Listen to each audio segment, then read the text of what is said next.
The world holds its breath. A plan, conceived in the quiet rooms of power, is now a brutal reality. It is called Operation Epic Fury. This is not a drill. It is a live, ongoing U.S.-Israeli military campaign against Iran. The operation began with a thunderclap on February 28, 2026. The assassination of Iranian Supreme Leader Ali Khamenei marked the first move. The goal is to obliterate Iran's capacity for war. It aims to destroy its missile arsenal. It aims to destroy its navy. It aims to destroy its support for proxies. It seeks to ensure Iran will never acquire a nuclear weapon. This is the story of that plan, a 4-week storm to remake the Middle East. The stakes could not be higher. For the United States and its allies, this campaign is presented as a necessary act of preemption, a decisive strike to remove a persistent and growing threat. The planners believe a short, overwhelming show of force can prevent a far more devastating future conflict. They aim to secure vital trade routes and protect regional partners. The logic: fierce, concentrated violence to achieve a swift outcome. The hope: the storm passes quickly, leaving a safer landscape. But storms are unpredictable. They can change course, grow in power, and leave unimaginable destruction behind them. This essay will walk you through the 4 weeks of Operation Epic Fury. The first week of Operation Epic Fury was designed for one purpose: to blind and deafen the enemy. The campaign began with an overwhelming assault on Iran's ability to defend itself. The skies over Iran became the primary battlefield. The goal was to achieve air superiority, creating a permissive environment for subsequent strikes. Planners targeted Iran's command and control network's headquarters, sophisticated air defense sites. The logic is simple. If the enemy cannot communicate with its forces or track incoming aircraft, its ability to mount a coordinated defense collapses. This initial phase is the most critical, setting the stage for everything that follows. Wave after wave of advanced aircraft were thrown into the fight. B-2 stealth bombers, invisible to radar, struck first at the most heavily fortified targets. B-1 Lancers struck next. B-52 Stratofortresses unleashed massive payloads. In the crowded airspace, fighter jets provided cover and struck targets of opportunity. F-22 Raptors established air dominance. F-35 Lightning IIs engaged targets. F-15E Strike Eagles attacked radar and batteries. F-16 Fighting Falcons struck designated sites. Tomahawk missiles blinded radar and command nodes on cue. EA-18 Growlers jammed S-300 systems. B-52s hit IRGC command centers. 1,700 targets were struck. With Iran's air defenses severely weakened, the second week of Operation Epic Fury pivoted to the sea. The focus shifted to the vital arteries of global commerce, particularly the Strait of Hormuz. This narrow waterway is a choke point for much of the world's oil. Iran's navy used small, fast attack craft and anti-ship missiles to threaten international shipping.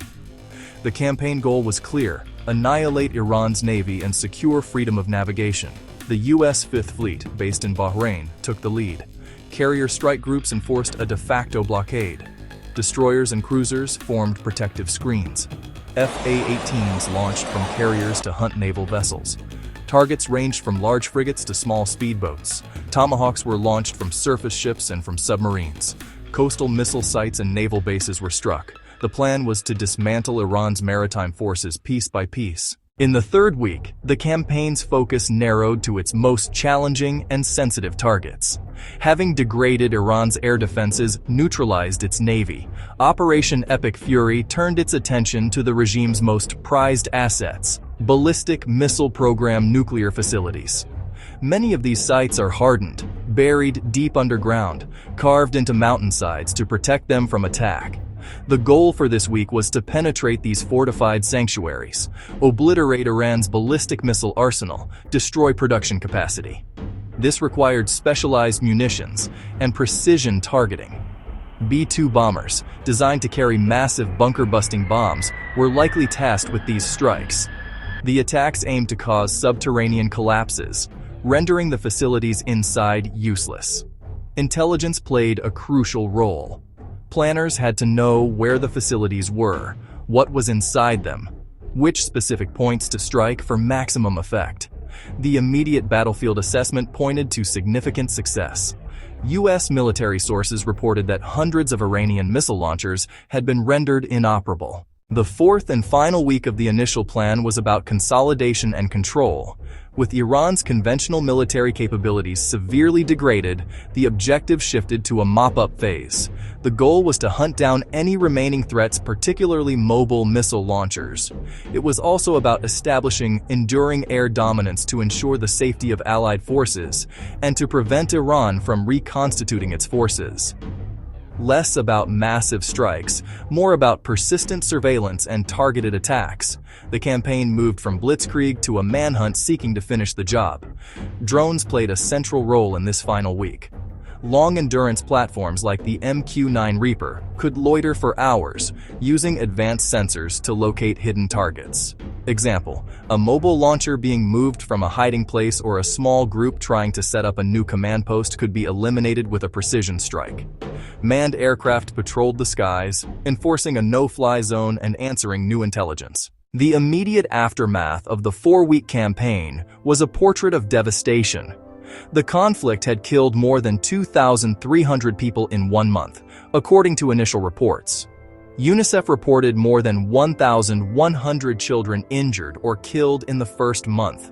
In one horrific incident, a strike in the city of Manab in southeastern Iran hit an elementary girls' school, killing more than 170 people, most of them schoolgirls. The closure of the Strait of Hormuz sent a shockwave through the global economy. Supply chains broke down. Coastal communities saw the sea turn dangerous. Iran, stripped of its conventional power, unleashed its proxies. By March 13th, Iran had launched 285 ballistic missiles, 1,567 drone attacks, and 15 cruise missiles at the UAE alone. Iranian cyber attacks targeted power grids, financial systems, and transportation networks. The United Nations became a forum for heated debate and paralysis. Global rivals seized the narrative, deepening divisions. From the detached perspective of a war planner, the operation could be labeled a success. But war is never fought on a map. It left a legacy of bitterness and trauma that will poison the region for a generation. Any plan for war must answer precise questions about goals, civilian protection, and the day after. The story of Operation Epic Fury serves as a vital cautionary tale. The allure of a quick, technological solution is a dangerous illusion.